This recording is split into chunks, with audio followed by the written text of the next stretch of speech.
this work started in 2003 when I was a graduate student at George Mason University. So yeah, so actually I wasn't working on this for the past.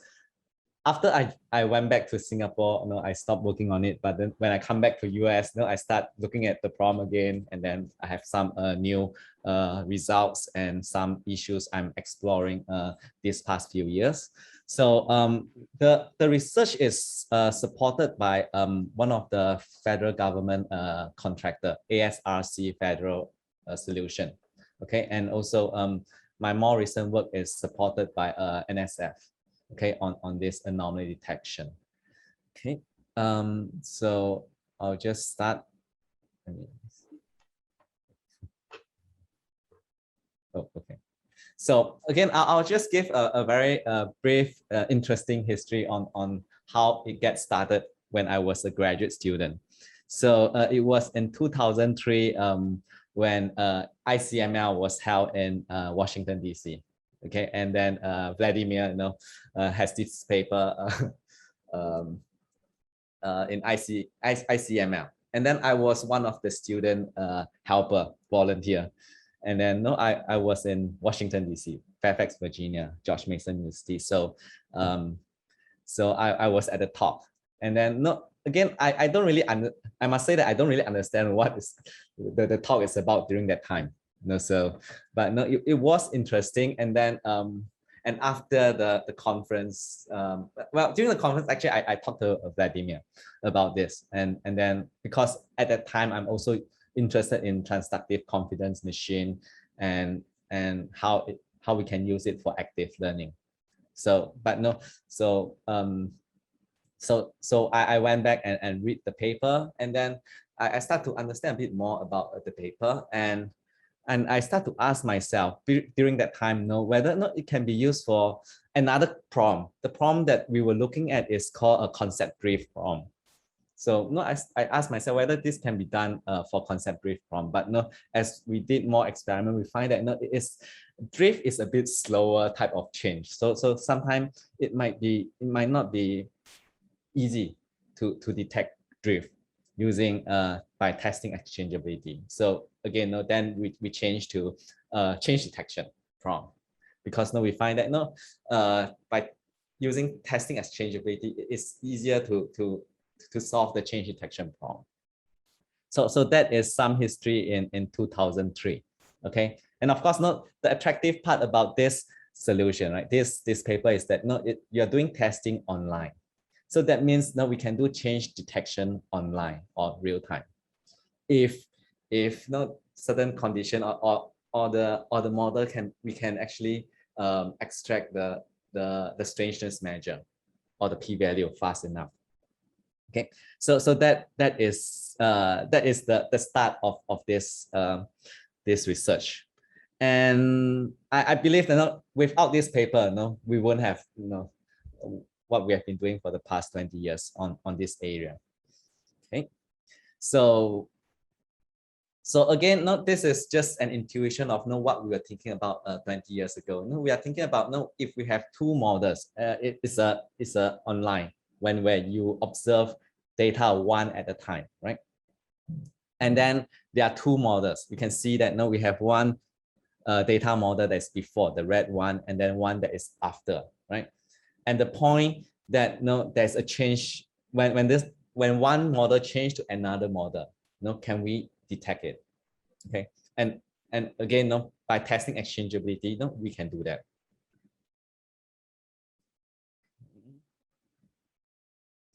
And again, the good news is that well, there's a way of calculating the statistic or the Martingale, right? The random variable that we can use for of trying to do the detection. So this again is in the paper, and I guess most of us are familiar in this conference on conformal predictor or transductive confidence machine, right? Where we'll calculate a strangeness value or a non-conformity value or score, right? And then to compute the p-value. So the Martingale is is you can construct the martingale using the p-value. Okay. And yeah, so again, the paper itself gives a very practical way of implementing the whole procedure of change detection. Okay, again, no, this is just some something that I took out from that paper, about how to construct the martingale, how to get the p-value, how to based on the strangeness measure or the non-conformity score, and then to calculate the martingale value. Okay, so so this is a slide that I took out from my PhD thesis. Okay, that we try to describe what is going on here. Okay, so this case is a classification model, right? Where we have two classes, the blue one and the green one. Now at time point 1000 or time point 1001, there's a change in the classification model. Okay, so we are trying to detect this point. Okay, the point 1001, that is the change point. Okay, and of course, the objective is to try to detect this change point as fast as possible. And again, you can see that from A to B, right? This is a very, I would call that it's a very simple change because it's very drastic. Okay, but there are some more harder type of changes, right? From 2000 to 2001, where it's just a slight change in the classification model. So so it might, in the end, from B to C, you might take a bit more time to actually realize that the model actually changes. Okay, so this is our first look at change detection using by testing exchangeability. Okay, and again, actually in 2004, I visited Royal Holloway, and then I did a discussion with Vladimir and Alex on this problem that to ask them whether it makes sense. And then in 2005, I published the paper in ICML on this. Okay, and one thing I want to highlight is that at the very beginning, I said that the implementation of trying to get the non-conformity score and to calculate the p-value fast enough is very important. Okay, because we are doing it real time or online in this type of problem or a streaming setting. Okay, so the good news is that this second paper that I referenced here, incremental and decremental SVM learning, right? It actually gave a very nice implementation of SVM incrementally or online or real time, and it is very fast. And then it makes the whole process, I think, more realistic. Okay, again, if you are interested, this is a very interesting paper on how to implement a very fast SVM, through certain tricks. Okay, and of course, later on we extend this change detection to not only a classification model. We also look at regression model. We also look at a clustering model. So when a regression model change, we can also detect it. If a clustering model change, we can also detect the changes. So that is in 2010. Okay. And of course, the nice, I think one of the nicest property characteristics of this method is that we can actually say something about the false positive, right? Because based on Doob's maximum inequality, you can come out with a probability on that it is unlikely for the Martingale value to be greater than certain a threshold. So this lambda itself is a threshold, right?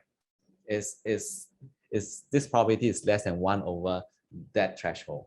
So this gave us something like a false positive rate that we can say about the change detection. And again, this is a sketch. It's very simple, right? You just, when you observe examples one at a time, you compute the strangeness or the non-conformity score, right? And then again, if you have a very efficient way of doing it, things becomes very practical and realistic. Okay, and then you compute the p-value, you compute the Martingale value, and then based on the Martingale value and the threshold that you want to say that the change is detected, then once it cross threshold, right, then we'll signal a change. If not, I'll just save the point and then keep on looking at the next point. Okay, and again, I make it into red is because nowadays when we do this type of Martingale test, I usually try to do multiple Martingale tests, which I'm going to show later. Because in my opinion, it is to use just a single Martingale test. It is sometimes it might miss, or there are things that might not be observed. Okay, so you want to use multiple views, okay, of that model. Okay, again, we're going to talk about that later.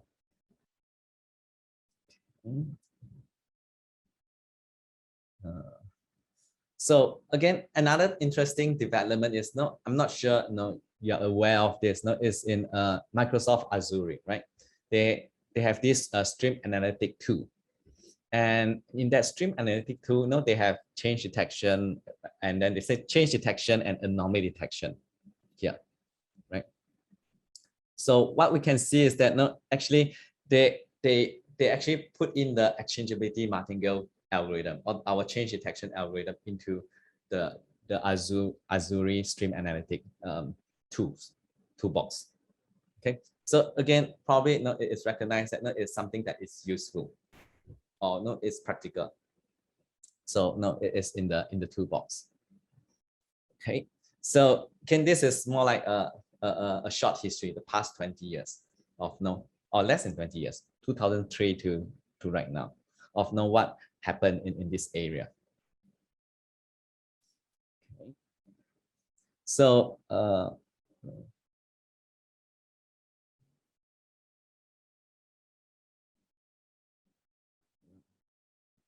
slide is not moving. Okay.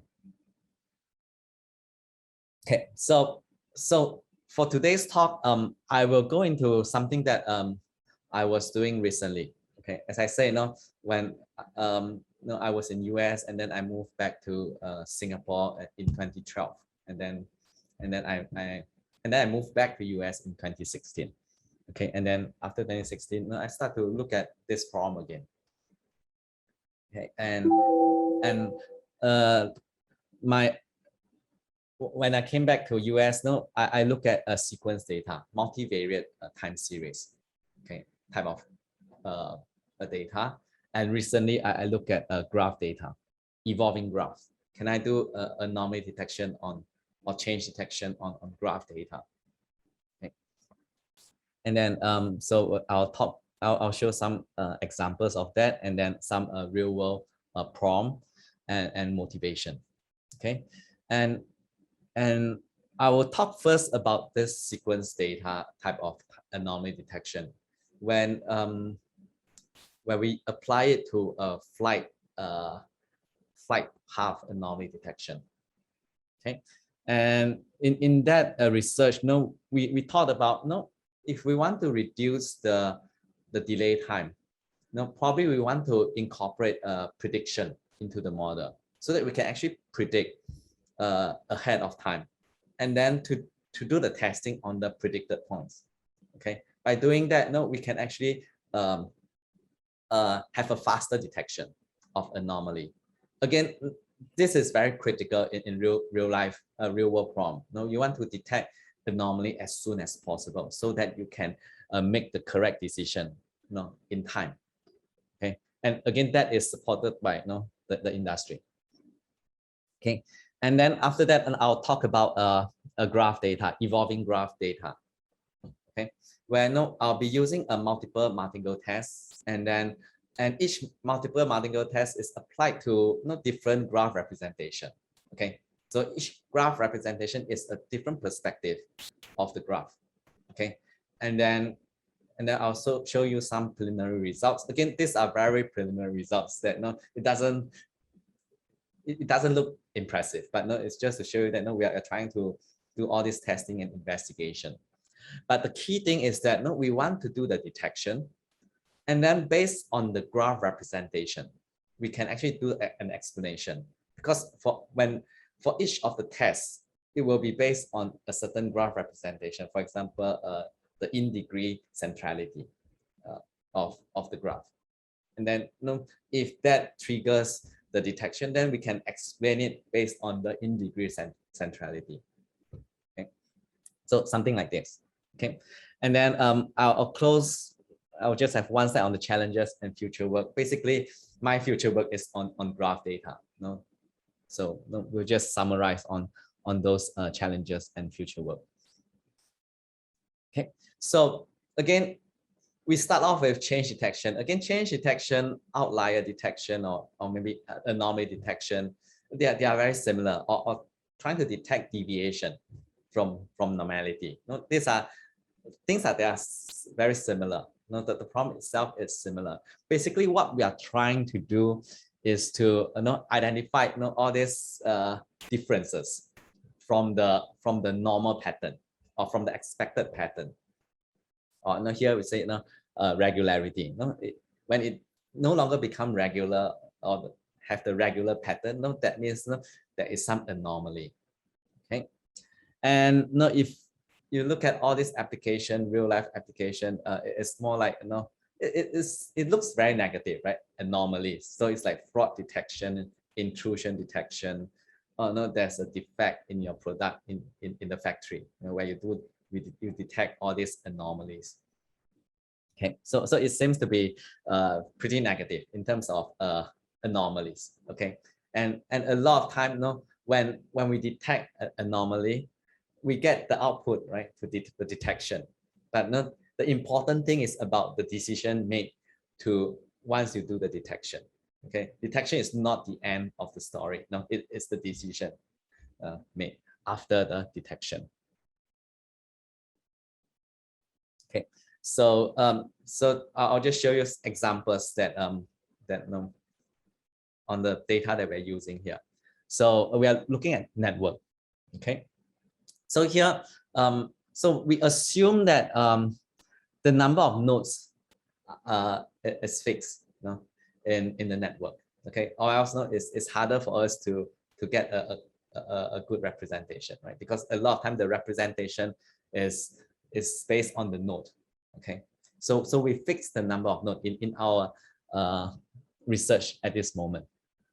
Okay, and then the changes or might occurs in the value of the node. It could occurs in the edge value. It could occurs whether there's edge is created or disappear, right? So you can see the edge, the network or the graph on the left and the graph on the right. They are different, right? But the number of nodes are the same. Okay, so we want to detect this type of changes. Okay, and this is, I was trying to find some examples to show in this talk. So I got this. It might not be very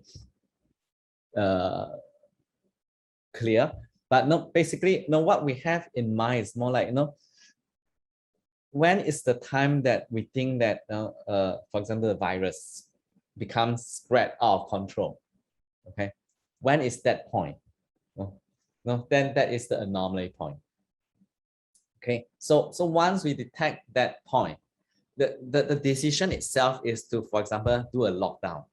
Okay, so remember I was saying detection is what comes out from the algorithm. Decision based on the detection is important. So the decision might be, once I detect the anomaly, I will. And here the anomaly is the virus spread out of control, or not spread in a way that it becomes not desirable. Then we have to stop it. So we have to do a lockdown of the city, for example, or the country. Or we have to stop the flight from one country to another country, or we have to control the movement of people from one country to another. Okay, so this is an example, okay, for network. Okay, again, we'll talk about the research on a network or graphs later on. Okay, so the next one that, or what we have already done with ASRC is changes in the sequence data. Okay, so what we have here is flight path. Okay, so what I'm showing you here is the spatial anomaly, right? So this is the flight path from New York to Miami. Okay, so the green path itself is sort of the normal path. Okay, the normal flight path. Okay, and the red one are the anomalous flight path. Okay, so again, this is the spatial visualization, right?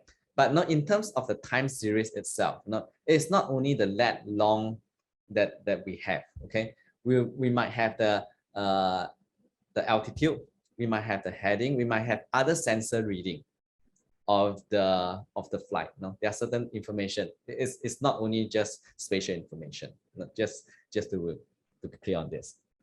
Okay. But just note that the sequence pattern is bounded in the sense that we have a start point and an end point. Okay. So again, real world problem, right, and motivation. So we are near to September 11, right, a few days from now. So this is the motivation probably is to detect whether there's a change in the flight path. Then we can do a triggering alarm to say the flight path change, right, or the flight changes direction, is flying somewhere else. Then there needs to be a decision made on what should be done.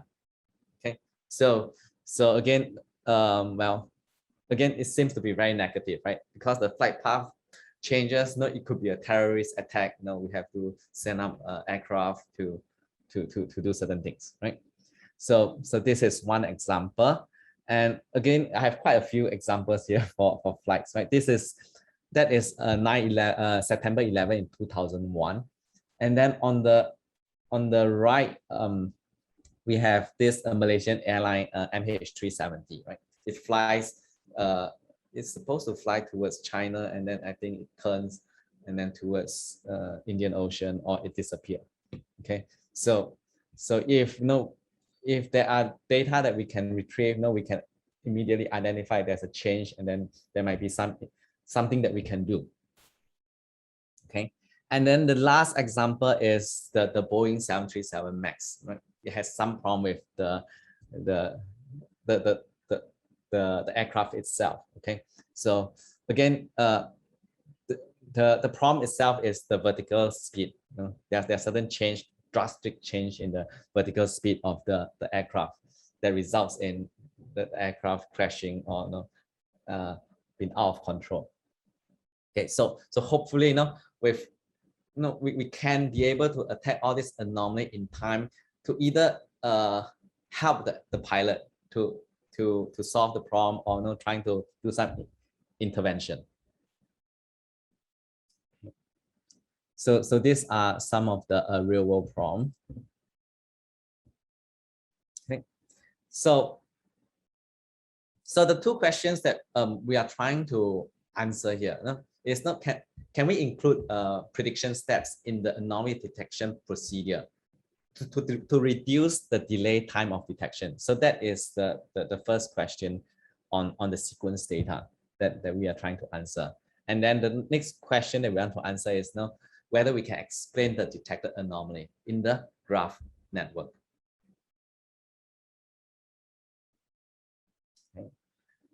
So again, so we want to utilize the future point prediction to reduce the detection delay time.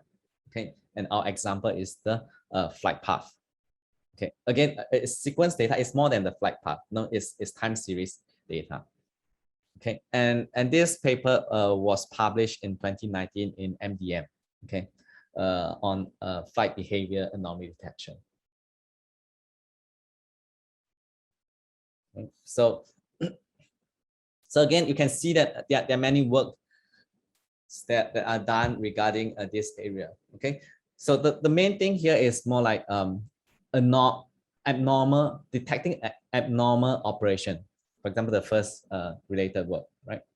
And well, the abnormal operation will result in the trajectory anomaly, right? So the consequence, the reason is more on the operation, abnormal operation, or the abnormal engine failure and all these things, right?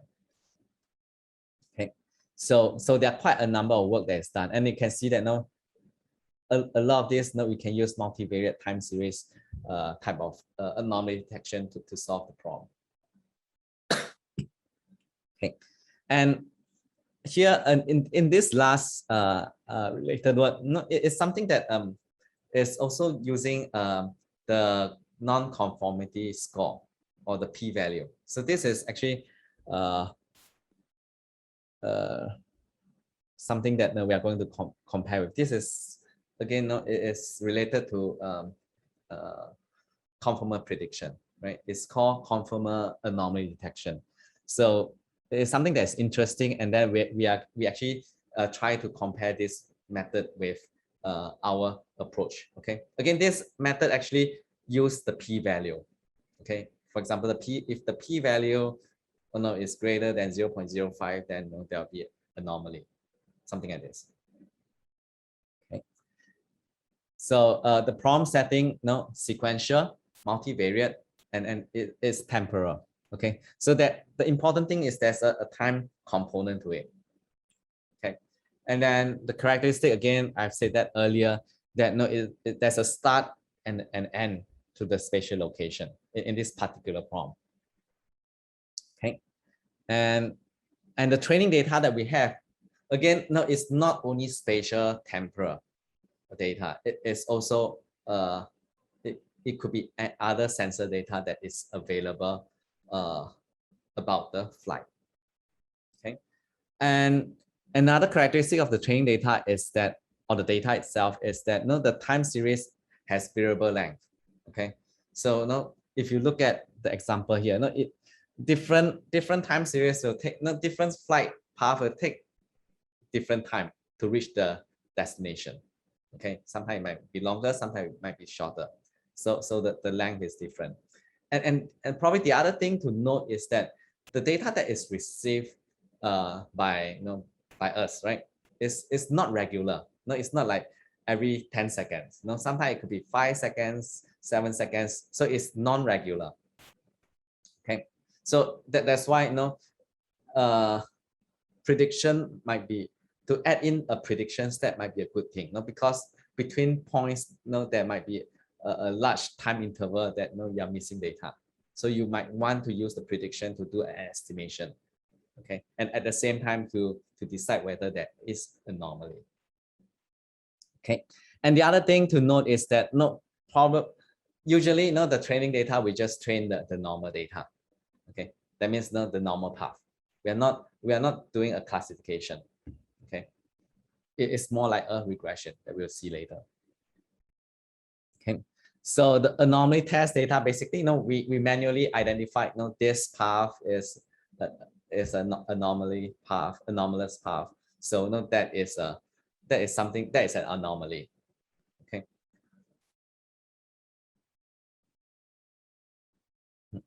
Okay. So again, the problem is now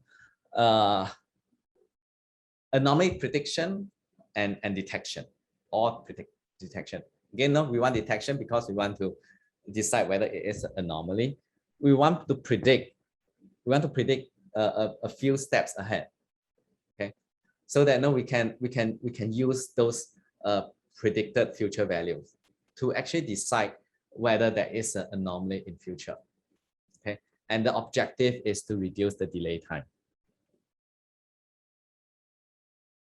Okay, and so again, this again depends on the problem itself. The flight, how are you going to do the modeling of the of the flight path or the time series. For this particular case, we use a Gaussian process regression.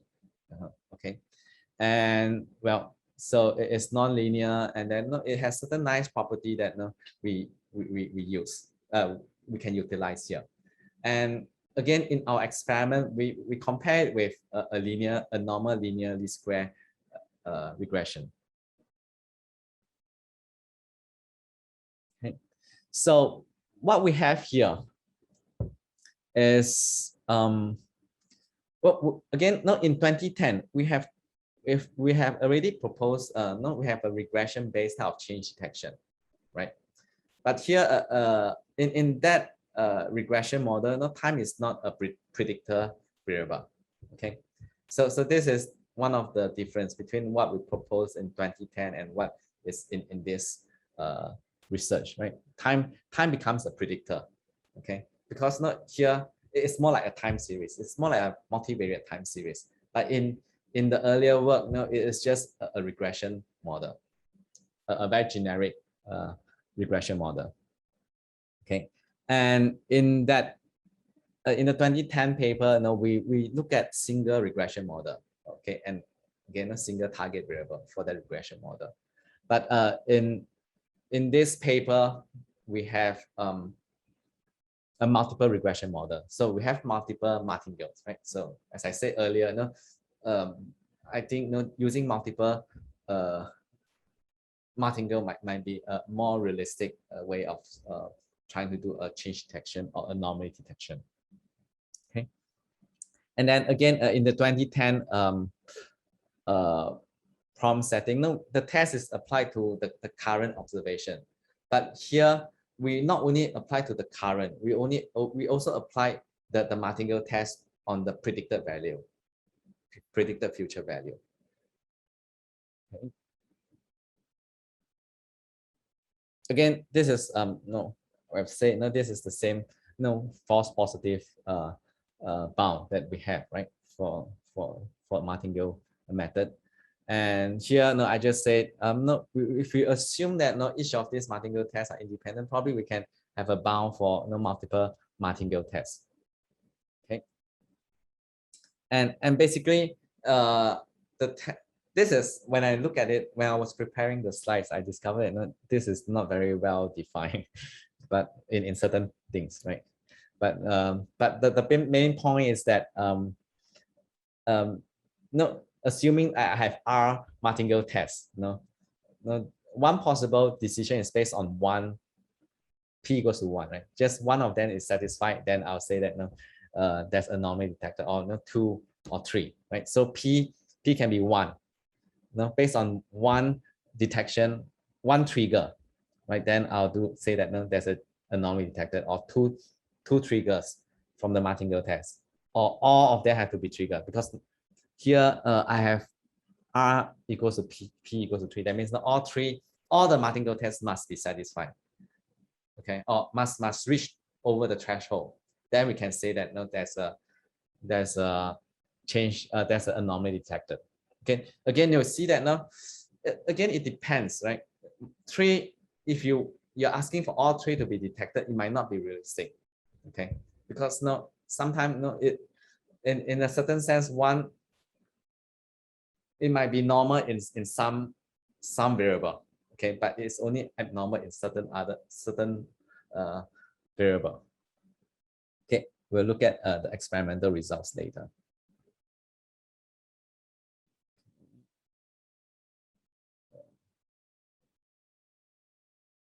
Okay, so remember that we have the training data, so we can actually build a normal model for the flight path between New York and Miami. Okay, we can do this offline, because we know that this is the fixed model, this is the regular model, normal model. Okay, and then we can start building the regression model for a new flight, okay, from New York to Miami. Okay, again building a Gaussian process regression model. So that is, N is like the normal model, C is like the model based on the the data itself.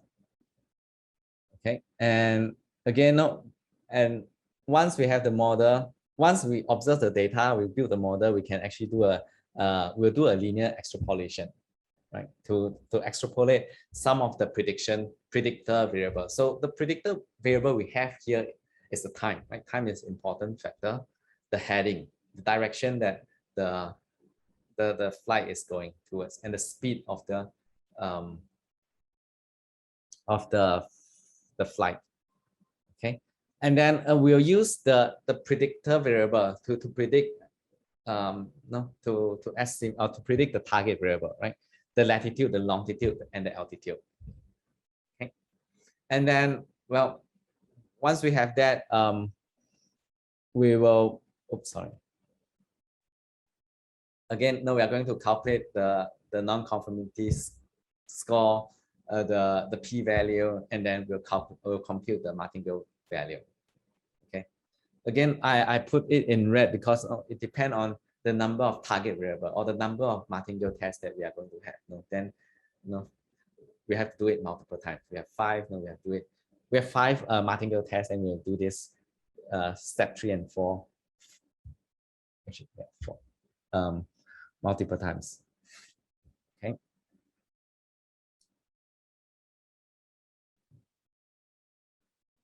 Okay. So the data that we obtain the data from flightaware.com. Okay. And then we have we have 6 flight routes. Okay.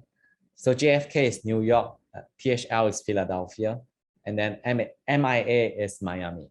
Okay, so New York to Philadelphia, and then the other direction, Philadelphia to New York, Philadelphia, New York to Miami, and Miami to New York. Okay, so this is what we have, and then in that data, on that website, they have like 6 features, right? So they have time, heading, and speed, altitude, latitude, and longitude, and then basically we use the red one, time, heading, and speed are the predictor variable, and then altitude, latitude, and longitude is the target variable. Okay, again, here it's just to show some relationship, especially the time.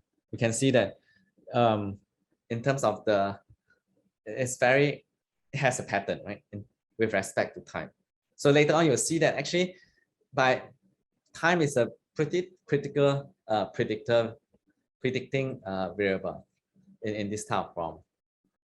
And then the other thing that is interesting is that the speed, the altitude and the speed, they are somehow like linearly dependent.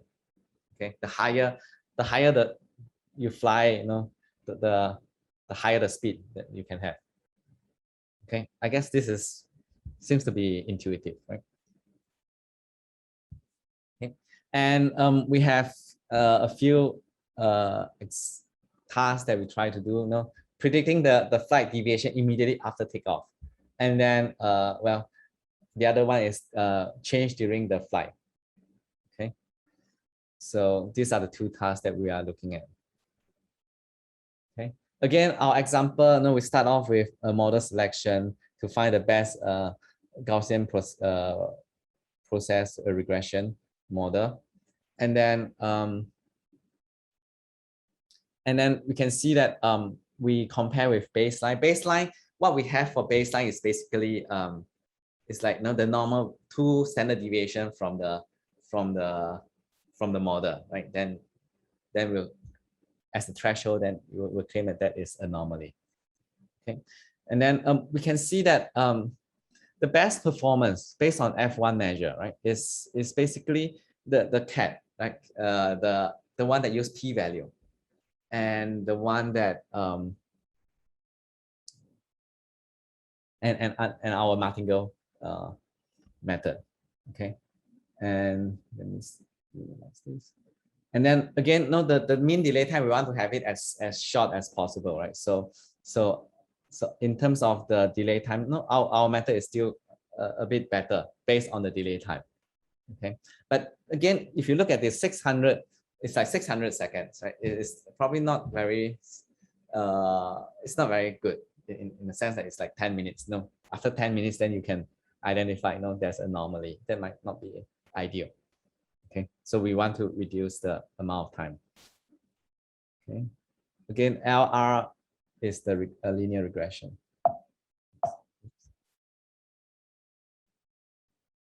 Okay. Okay, so here, and this example, this result basically is a result on if I was just to use the time as a single predictor variable.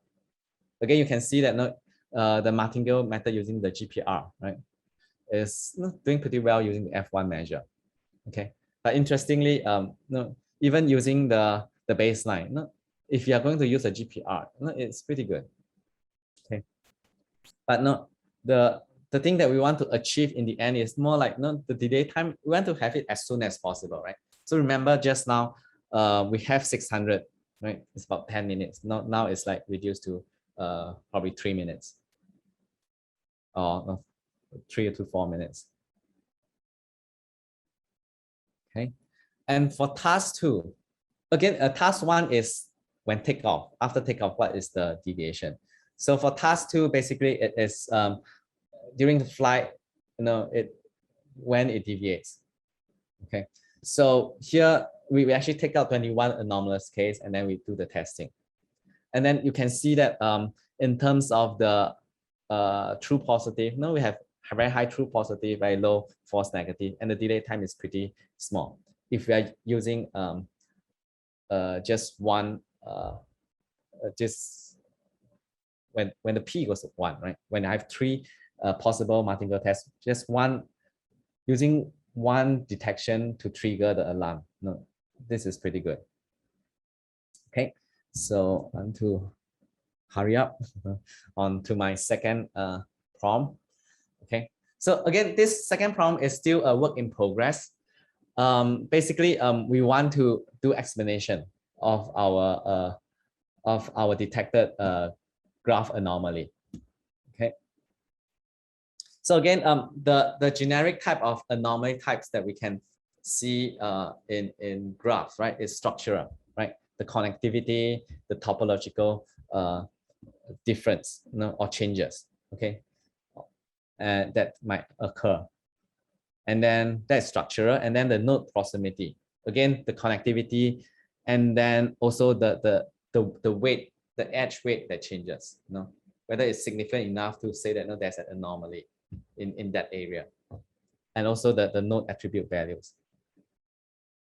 Okay, so again, these are just examples to show that if you are going to use different centrality, it's going to tell you different things, right? If you are going to use, for example, the highest degree, use the degree centrality, right? The highest degree will be this point J, okay? And if it's the betweenness centrality, it will be H, okay? So basically, we want to look at different, we try to look at different centrality, okay? So basically, a centrality vector will depend on the number of nodes that we have here. If we have 10 nodes, that means we have a vector of 10 points, 10 elements, okay? And each element will have some value to tell me about the betweenness centrality for that point.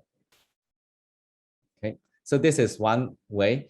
The other way is to look at graph embedding methods. Okay, so if you look at what we have in the recent past few years, right? We have the node to vec, graph to vec, and all these things. People try to transform graphs into, to project it into a space and then to use it to do some classification. Okay, so we consider both centrality representation and embedding method style of representation. And okay, this is more like an overview of what I want to achieve in the end. Okay, so we can see that the part on multi-view Martingale test here, right? This is pretty fixed. This is what we have been doing. Okay, and then this is the part on the predicting near future of the graph observation. Okay, this is something related to the sequence data. And then this is the part, we are trying to figure out how to transform the graph to two different views. Later on, you'll see that not all representation are good. Okay, so this is the part that we are working on right now, and this part also anomaly detection. No? Again, the anomaly detection will be based on the views. Sorry, the anomaly explanation will be based on the views.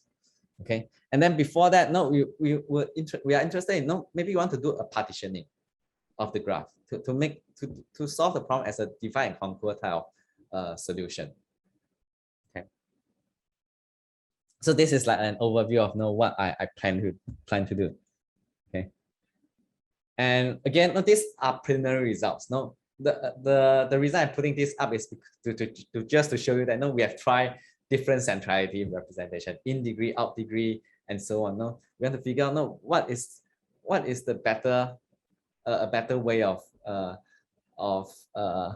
doing this detection, anomaly detection. Okay, but no, you can see that it is still not very satisfying. No, because the threshold that we're using is 10. Okay, but the false positive we have is actually more than 10%. Okay, so something we have to figure out some of the things that we need to do here. This is for single Martingale test. Okay, and next slide. Oops, it's not moving. Okay. Okay, so this is the multiple Martingale test. Here, my student start from 1 and then trying to take the best 2 to see what happened, best 3 and best 4, right? Again, the result is not as good as we want. Again, this is very preliminary. We want to do more experiments and do more refinement to actually make it more reasonable. Okay, and probably one thing to note is the detection strategy is like the one that we have, the 1 TG, right? Triggered by the first detection.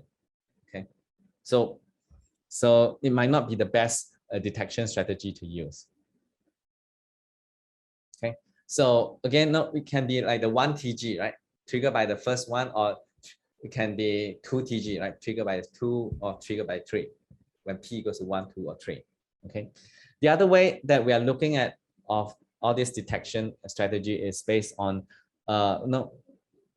so we don't predefine how many tests that we have to achieve to do say a detection. Rather, we will report the false positive rate, and then the detection will be based on the false positive rate. Okay, so that is sequential. And the other way that we're thinking about is like concurrent detection. That means not every time I do a test, right, then there is a lambda, right, or there's a Martingale value. Then we can use that to probably estimate the false positive rate. Okay, and maybe the threshold might be based on this false positive rate. Okay, so there are different ideas that we are thinking about of how to solve this problem. Okay, and then this will be the last few slides that we have here. So just now I talked about centrality, right? So we also try on graph embedding methods like node to vec, struct to vec, graph to vec, and so on. There are a lot of recently a lot of people try to talk about embedding methods. So we try all this to see what works. Okay, and then this is for static, right? This is for dynamic graphs. Okay, and then here I just highlight after trying so many, this is the one that that we think that it has reasonable result. Okay, the local degree profile here. Okay, in 2018. But the challenge of embedding method is something like this. The embedding methods, a lot of time they use random walk to generate the context. Okay, so as a result, the embedding method itself is not robust. That means you have the same data set, the same graph. You might come up with very different embedded. You might embed it in a very different way in the space. Okay, and then so in a way we have to find something that is robust to these changes. So we call that like stability. We need the method to be stable. Okay, with respect to the network or the graph. Okay, so this is something that we are looking at on how to either invent a new embedded method or trying to find methods that are stable so that we can use it as representation. Okay, or maybe there are other methods maybe you can suggest to me. Okay, so this is the last slide. Let me see. Okay, 51. Good. Okay, so basically, no, we want to decide on what are the best embedding methods to use or representation to use for evolving graphs. Okay, and then also know the best detection strategy to use. And then again, if you look at the overview of what I have here, we want to integrate graph partitioning so that we can break down the graph and then to actually do localized anomaly detection. Okay, and well, and then again, once we have the representation, probably we want to have to do prediction, right? The next few steps, what's going to happen. So that I think that would be also a very challenging part to it. And then a lot of time now is the implementation, the whole system that we're trying to implement. And again, I'm working with undergrad students right now. So if there are anyone who are interested, I'm happy to work with you in this project. Because at this moment, most of my work is done with undergrad students. We don't have a PhD program here, and so things are slow in terms of work done here. Okay, so these are the 4 students that work with me. Those are who are undergrad students. They work with me during the summer. Okay, Owen, Nirov, okay, and then Matthew, and then Kiefer. Okay, so so this is my last slide, and I'll just want to acknowledge the sponsor, ASRC Federal Mission Solutions, for the sequence data anomaly detection and the current work on evolving graph supported by NSF. Thank you very much.